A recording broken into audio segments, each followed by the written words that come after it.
The amount you need to retire isn't some mystery number a banker works out behind a desk. Here it is. Take what you spend in a year and multiply it by 25. That's your number. Most of us carry a quiet dread about retirement, a hum that says the number is enormous, unknowable, probably out of reach. You open a retirement calculator, it asks for your target number, you have no idea what to type, so you close it. That dread runs entirely on not knowing. But it's just arithmetic, sitting there the whole time, waiting on 30 seconds of your attention. So let's actually do it together on the back of a napkin. Forget retirement for a second, and just think about what your life costs to run for a year. Not your salary, your spending. The rent or the mortgage, the groceries, the car, insurance, healthcare, the phone bill, the streaming you forgot you're paying for, the trips, the coffees. All of it for 12 months. That yearly total is the engine of the whole thing. Because retirement, stripped all the way down, is just covering that number every year without a paycheck to do it for you. So you build a pile of money big enough to cover it on its own, year after year. And the pile stays invested and keeps earning the whole time, even as you spend from it.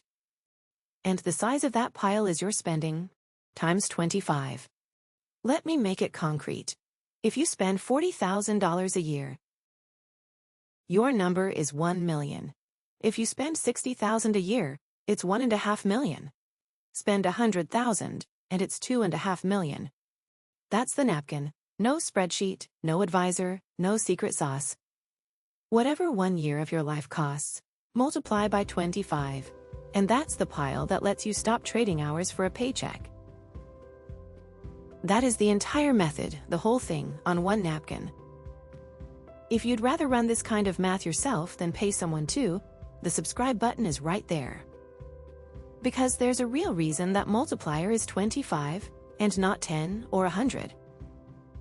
It traces back to a study that quietly stress-tested every retirement since the Great Depression. Here's the part that quietly does the most work. Your number has almost nothing to do with how much you earn. Picture two people who make the exact same salary. Same job title, same paycheck, right down to the dollar. The first one lives on $40,000 a year, so their number is 1 million. The second one spends $80,000, the bigger house, the newer car, the nicer version of everything, so their number is 2 million. Same income.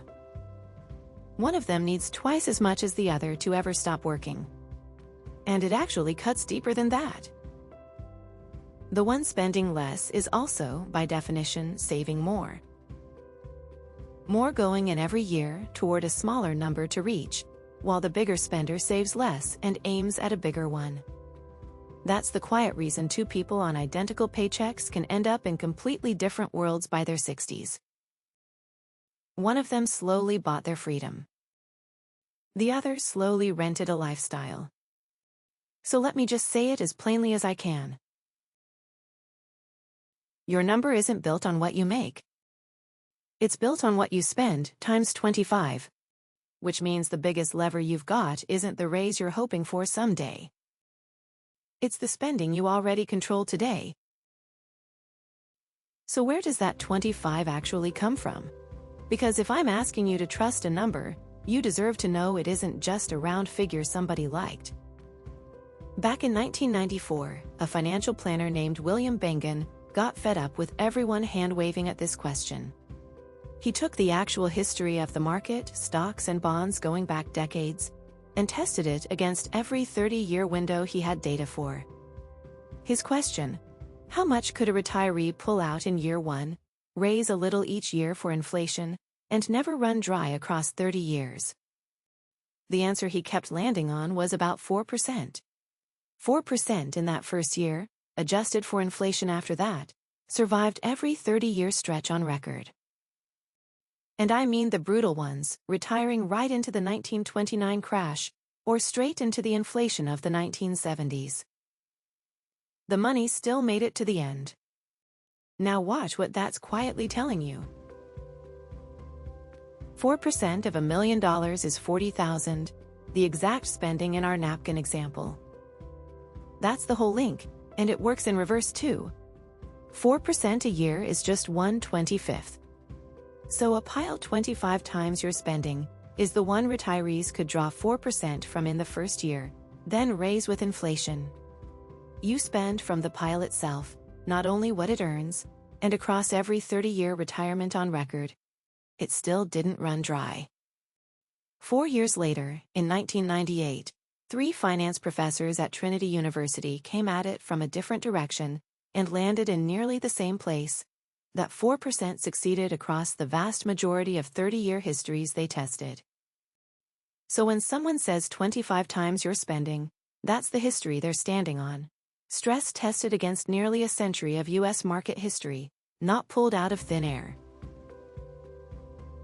Now, the honest part, because anyone who tells you 25 is magic is trying to sell you something. 25 is an anchor, not a law of physics, and it bends in a few real ways. It assumes a retirement of roughly 30 years. So if you're planning to walk away at 40 with 50 years still ahead of you, you'll want a thicker cushion, closer to 30 times your spending. Retire later, with a shorter stretch ahead of you, and 25 is, if anything, on the safe side. It also assumes that pile stays invested, a sensible mix of stocks and bonds, not parked in cash, which quietly loses to inflation and would never last 30 years of withdrawals. And it ignores any money coming in that isn't your own savings, a pension, Social Security, a little rental income all cover a slice of your spending and lower the number you have to hit yourself. As for that 4% itself, exactly how much you can safely pull out each year is its own deep topic, with serious people still debating it, and it deserves its own conversation rather than a footnote here. So no, 25 is not a guarantee, and I won't pretend it is. It was never a promise.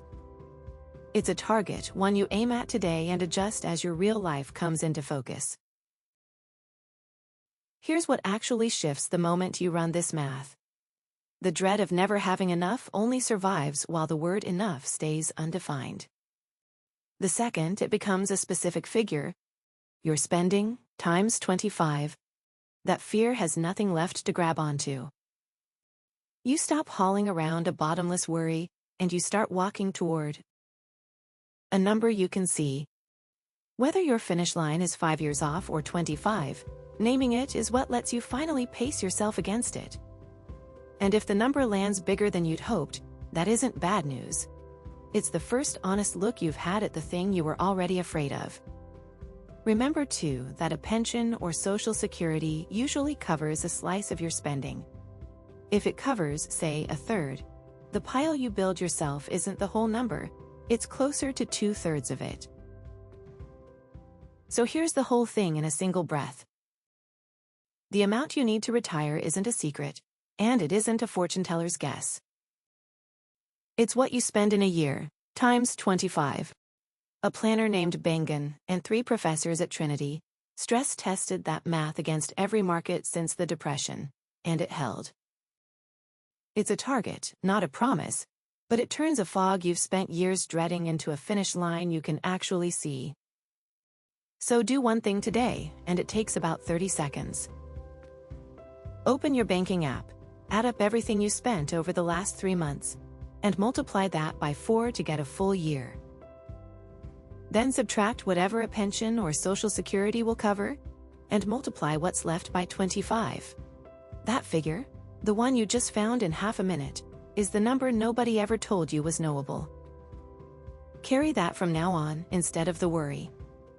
Subscribe, and let's keep turning the money questions that scare people into arithmetic you can run on a napkin yourself. Calm investors. Build wealth with patience, not panic.